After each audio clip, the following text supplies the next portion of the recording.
Assalamualaikum warahmatullahi wabarakatuh. Selamat pagi untuk adik-adikku, mahasiswa semester 4, kelas A. Pada pagi yang berbahagia ini, adik-adik saya akan bertemu dengan saya, salah satu anggota tim yang mengampu mata kuliah teori administrasi publik. Adapun nama saya adalah Salahuddin Estos MA. Saya lahir di Bima pada tanggal 15 Oktober tahun 1979.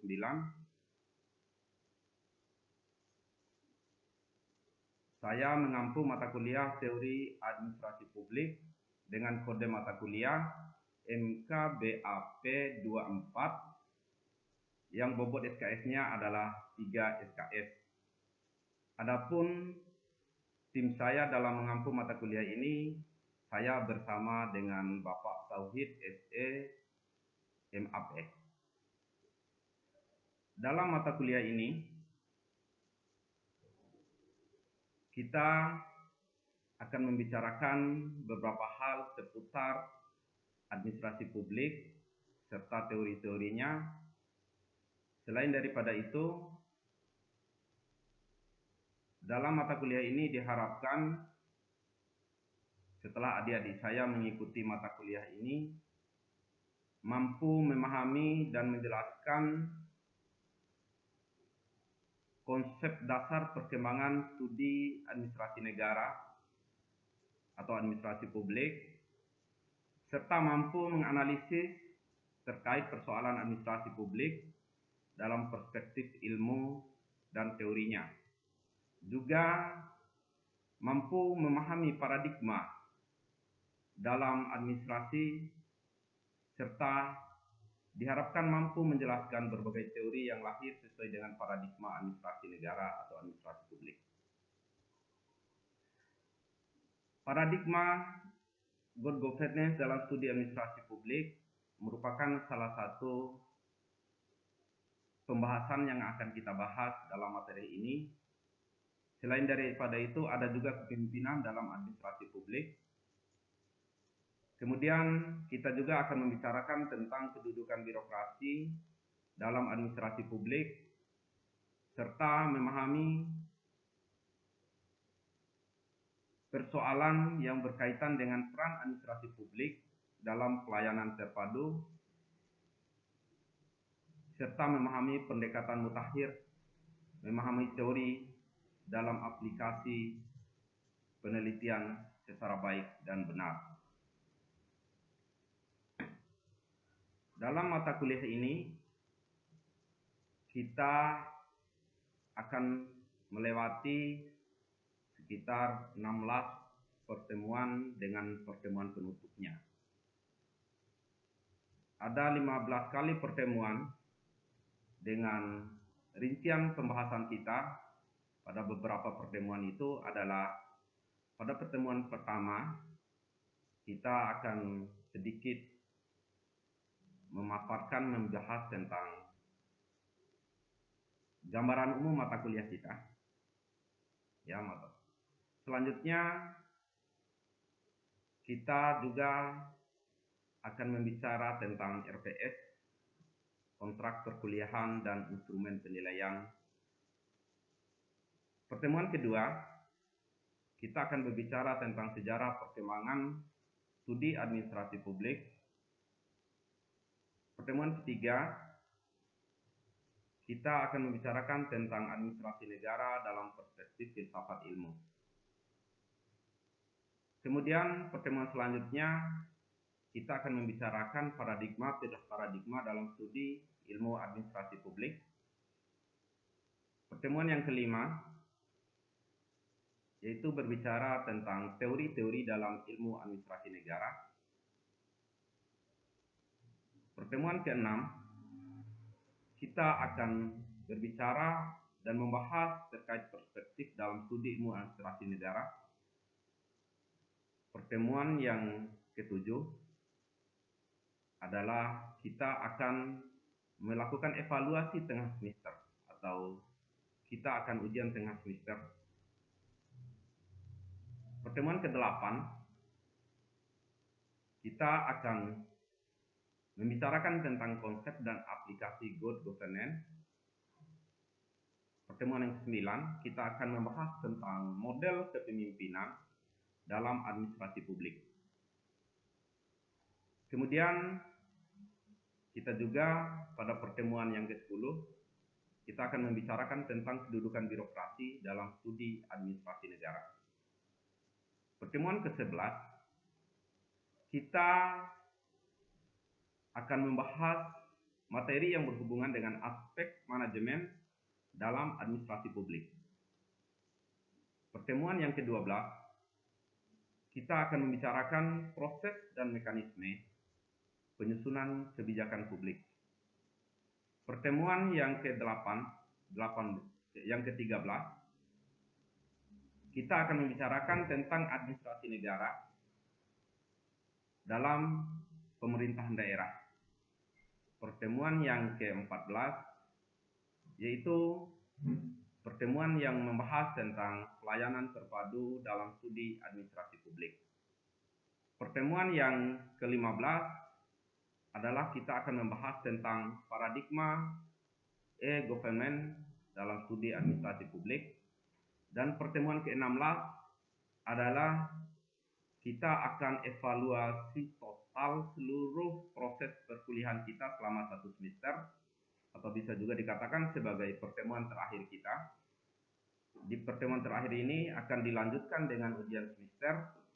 Selain ujian akhir semester, mahasiswa juga adik-adik saya akan diberikan beban selama perkuliahan berupa beban tugas, baik itu berupa tugas individu maupun tugas kelompok.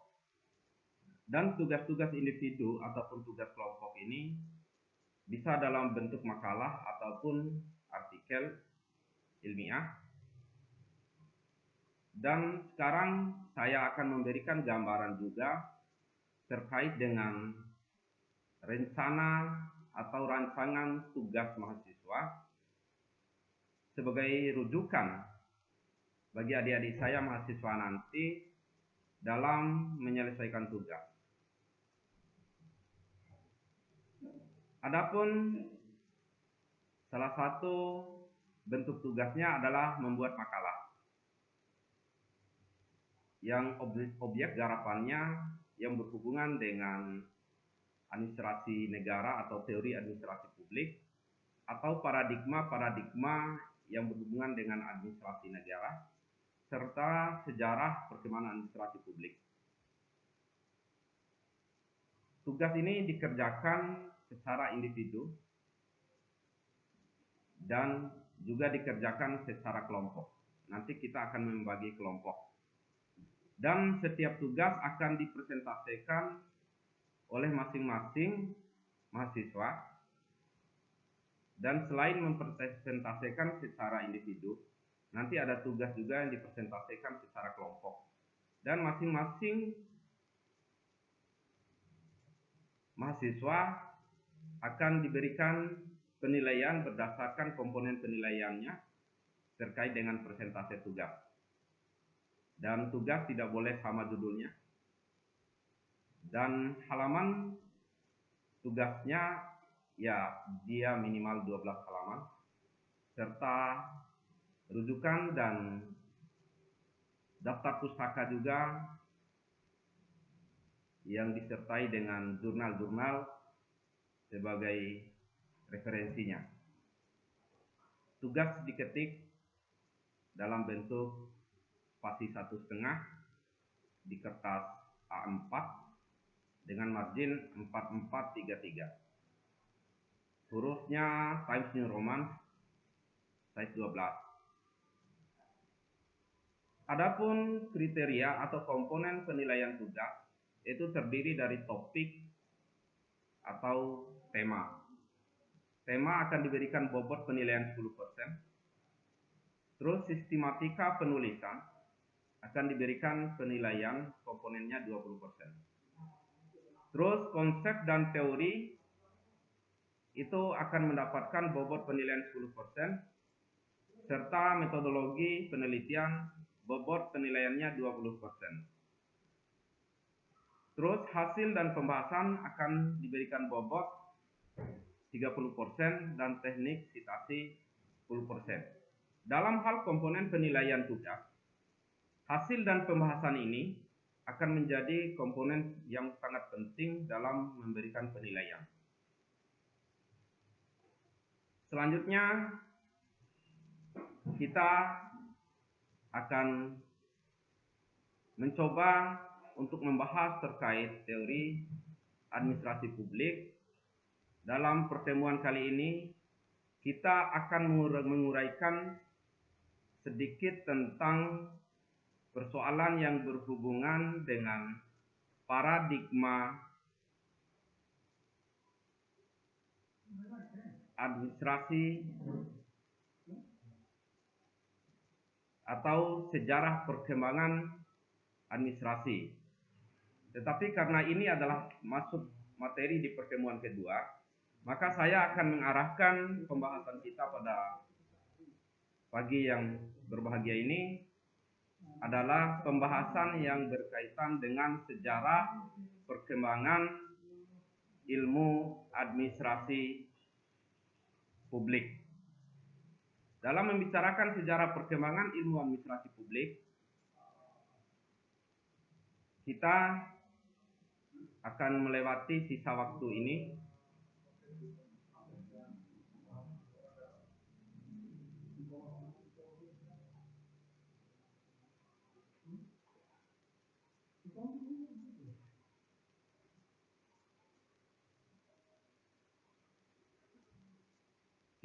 sisa waktu ini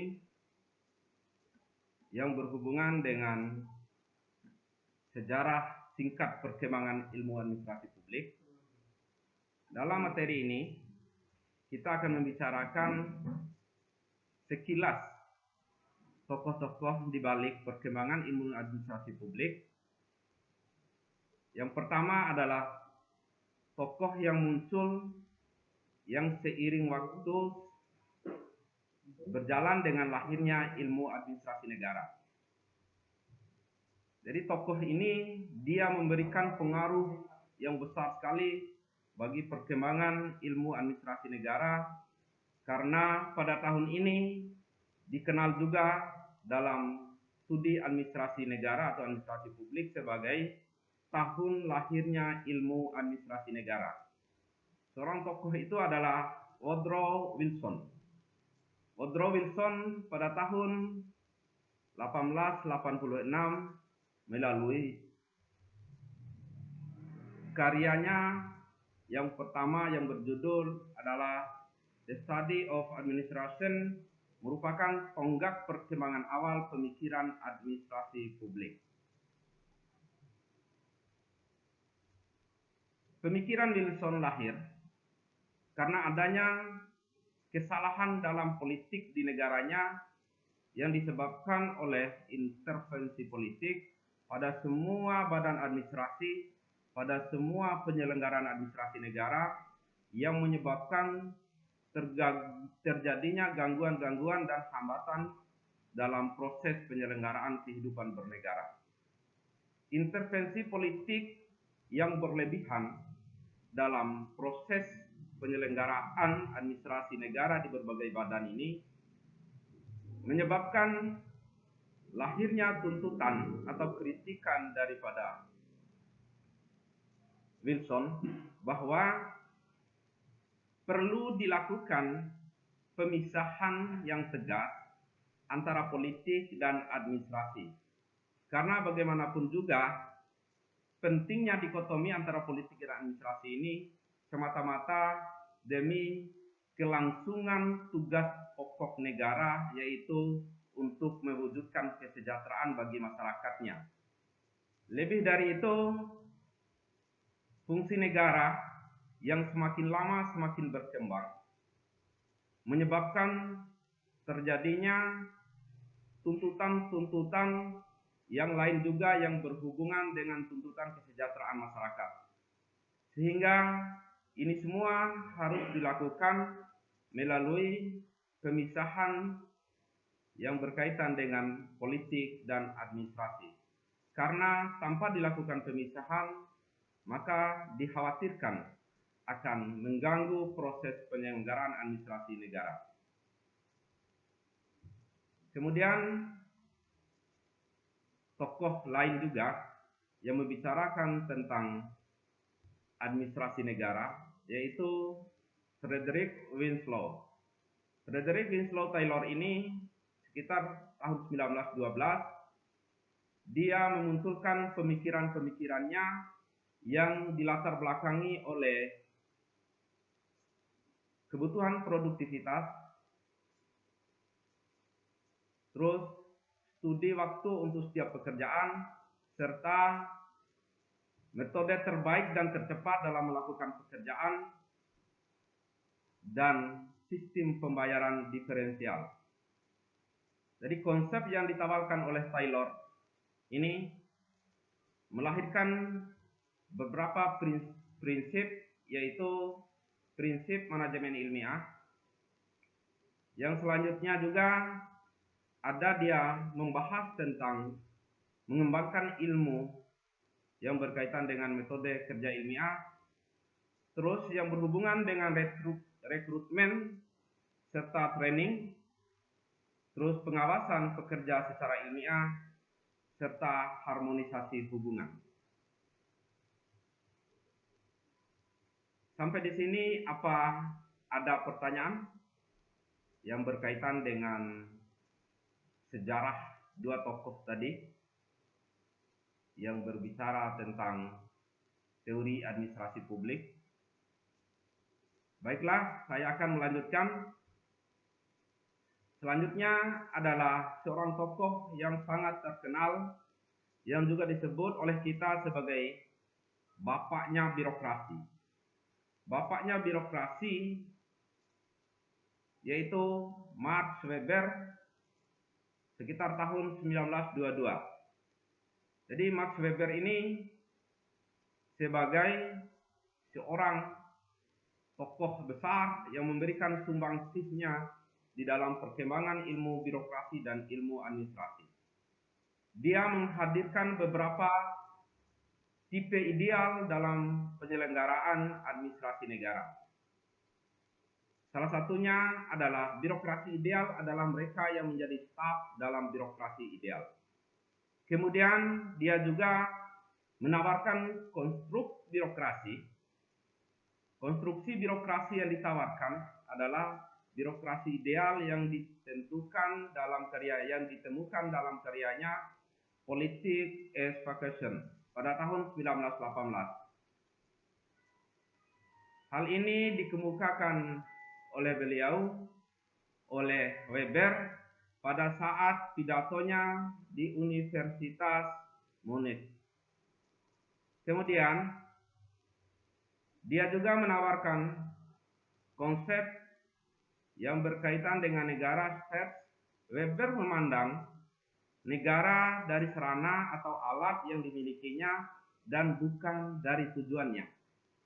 Melihat daripada konsep-konsep yang ditawarkan oleh Weber lebih menekankan pada bagaimana pengembangan negara ini dari segi sarana atau alat yang dimiliki oleh negara.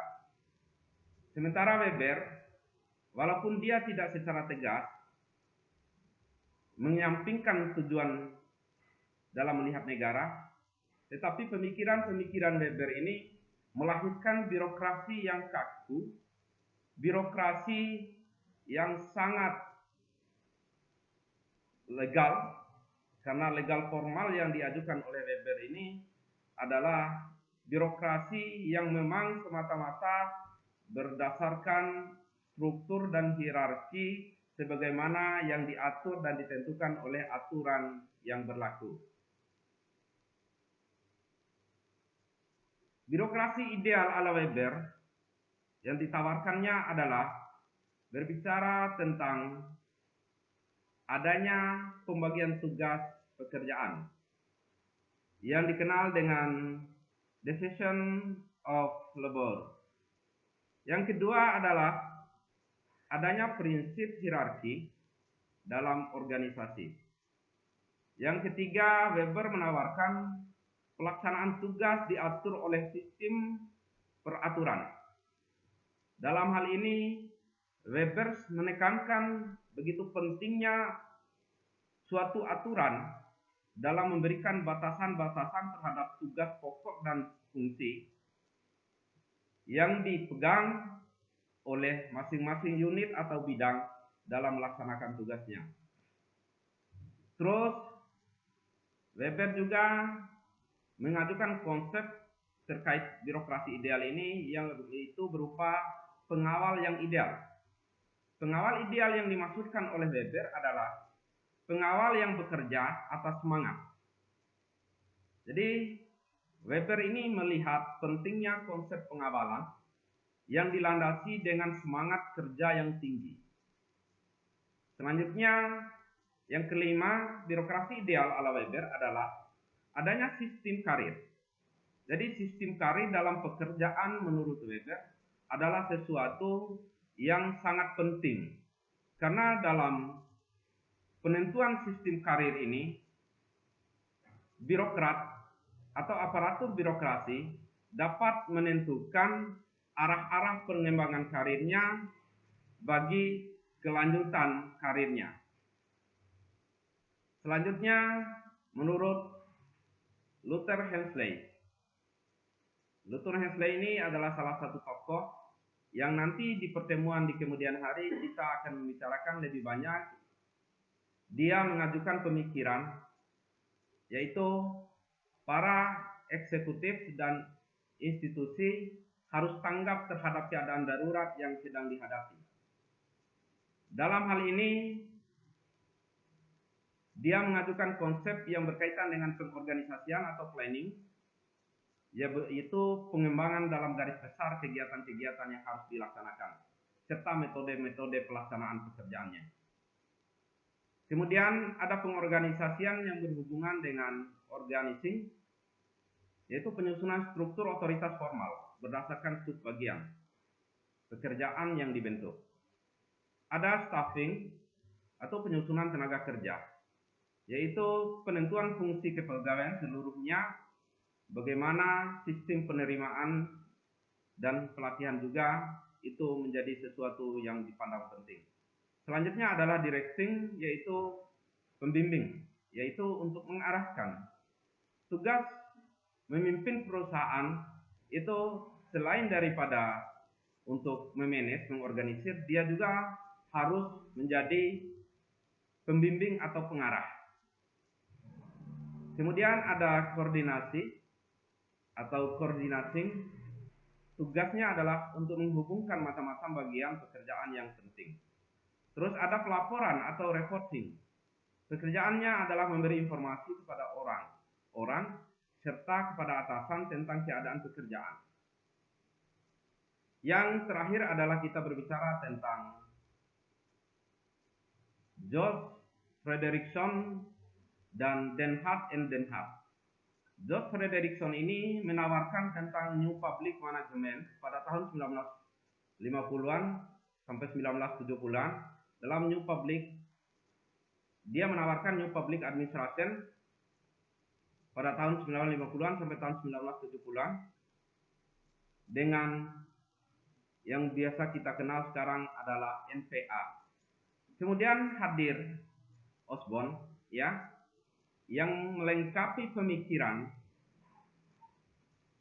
George Frederickson ini dengan konsepnya New Public Management, yaitu model pemikiran yang menekankan konsep reinventing government adalah menyarankan agar menyuntikkan atau memberikan semangat wirausaha ke dalam sistem administrasi negara.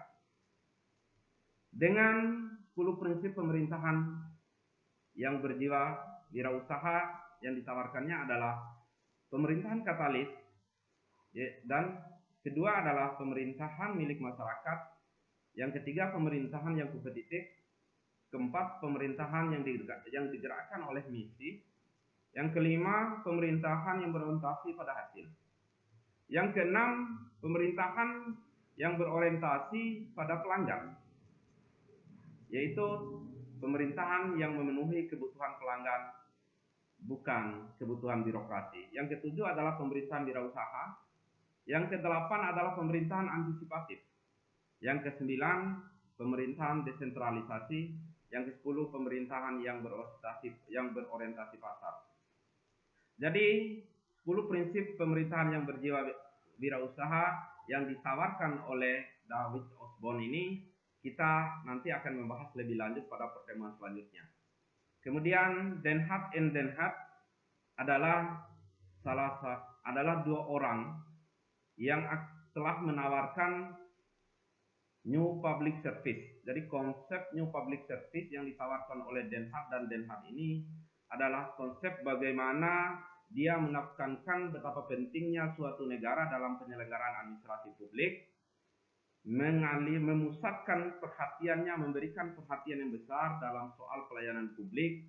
Dan bagi Den Haag, pelayanan publik ini adalah sesuatu yang harus dipenuhi oleh negara dalam penyelenggaraan administrasi publik kepada seseorang, kepada individu, sehingga dalam administrasi publik ini penyelenggaraan publik tidak lagi bisa diswastanisasi atau tidak bisa lagi diberikan kepada pihak swasta, karena untuk menjaga kualitas pelayanan publik. Dari beberapa tokoh tadi, saya secara singkat ingin menyampaikan kepada adik-adik saya, apakah ada yang perlu didiskusikan terkait dengan beberapa tokoh dalam sejarah perkembangan ilmu administrasi publik? Baiklah, ada adik saya yang menanyakan tentang bagaimana sejarah lahirnya administrasi dan sejak kapan administrasi itu ada. Saya akan menjawabnya secara singkat karena waktu. Administrasi itu ada sebenarnya sejak zaman sebelum Masehi. Jadi pada zaman Sumeria dulu, masyarakat bangsa Sumeria sudah mengenal yang namanya sistem administrasi, dan sistem administrasi ditemukan bukti-buktinya dalam pengembangan dan pembangunan kota Mesopotamia. Jadi itu saja mungkin yang dapat saya sampaikan secara singkat. Dan sebelum saya mengakhiri mata kuliah ini, saya perlu menyampaikan beberapa hal kepada adik-adik saya mahasiswa. Hendaklah adik-adik saya terus meningkatkan semangat dan minatnya dalam memperdalam kemampuan akademik dan meningkatkan kemampuan akademiknya sesuai dengan bidang keilmuannya dan sesuai dengan mata kuliah yang diberikan serta materi-materi yang diberikan.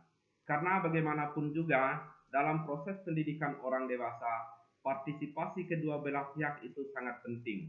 Karena tanpa aktifnya adik-adik saya juga sebagai mahasiswa dalam mendalami materi kuliah, maka akan sia-sia juga apa-apa yang kita bahas di dalam perkuliahan tatap muka. Oleh sebab itu, melalui tugas-tugas itu juga merupakan bagian penting juga untuk melatih, untuk mengasah kemampuan-kemampuan analisis adik-adik saya dalam memahami mata kuliah. Baiklah adik-adik saya, untuk mata kuliah teori administrasi publik di pertemuan pertama ini saya akhiri dengan ucapan billahi taufiq wal hidayah. Wassalamualaikum warahmatullahi wabarakatuh.